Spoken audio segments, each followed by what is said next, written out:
જેમનો આજે 95મો જન્મદિવસ છે અને જેમણે ઇન્દિરાજીને જોયા છે એમને તો એમ જ થાય કે ઇન્દિરાજી આપણા બધાની સાથે ગઈકાલ સુધી દેશનું શાસન પૂરા સંભાળી ત્યારે ઇન્દિરાજી પાસેથી કોઈ આવી કલ્પના કરી નહોતી કે આટલા સાહસવી, આટલા તેજસ્વી અને આટલા દીર્ઘદ્રષ્ટા વડાપ્રધાન દેશને મળશે.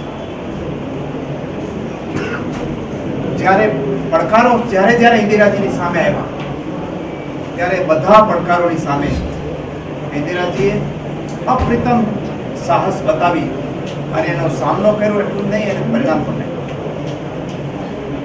એક સમય એવો હતો કે બેંકો ના પગથિયા માત્ર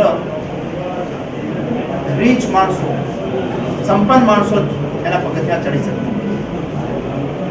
એ બેંકોનું રાષ્ટ્રીયકરણ થયું અને આજે આપણે બધા એવી કલ્પના કરી રહ્યા છે કે દેશના એક નાગરિક એકાઉન્ટ બેંકમાં, ગરીબ માણસો, મધ્યમ વર્ગના લોકો અને જે લોકોને કંઈક કરી બતાવવાનું છે એ બધા માટે બેંકના દરવાજા ખુલ્લા.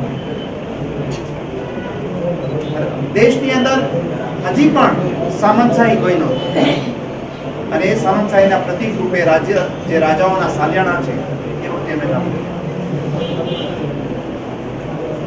દેશની અંદર આંતરિક પડકારો આવ્યા. એ આંતરિક પડકારો પણ જિલ્લા અને બાહ્ય પડકારો પણ છે. પાકિસ્તાનની સામે મિયા મુશરફના નામે ભાષણ કરવું બહુ સહેલું છે. એ ત્રાસવાદની સામે ચૂન ચૂન કે મારુંગા એમ કેવું બહુ સહેલું છે. પરંતુ જ્યારે ત્રાસવાદનો પડકાર આવ્યો કે જ્યારે વિદેશી તાકાતોનો પડકાર આવ્યો ત્યારે એનો પણ દીર્ઘદ્રષ્ટા એક નેતાને શોભે એવા વૈશ્વિક વિભૂતિ તરીકે એણે પગલાં પણ લીધા અને એના પરિણામો પણ. જ્યારે પાકિસ્તાને શરૂઆત કરી હતી યાહ્યા ખાન એ વખતે, અને એ વખતે બાંગ્લાદેશની જે આઝાદીની ચળવળ ચાલી જે રીતે એને કચડવાનો પ્રયાસ કર્યો ત્યારે વૈશ્વિક તાકાતો છે એ બધી તાકાતોએ પાકિસ્તાનને મદદ કરતા.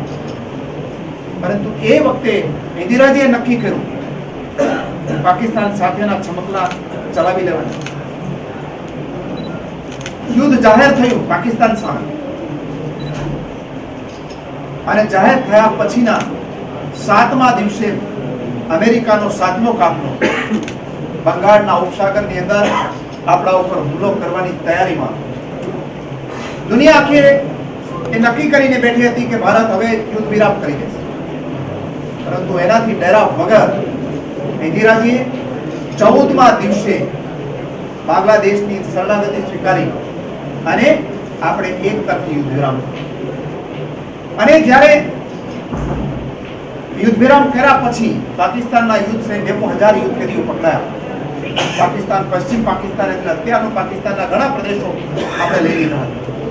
પરંતુ ભારત વિસ્તારવાદી નથી એ સાબિત કરવા માટે એમણે એ પ્રદેશો પણ પાછા આપ્યા, યુદ્ધ કેદીઓ પણ પાછા આપ્યા અને આખા હિન્દુસ્તાનનો જે નકશો બદલવાનું કામ હતું, આખા ભારતીય ઉપખંડ એ નકશો બદલવાનું કામ કરશું.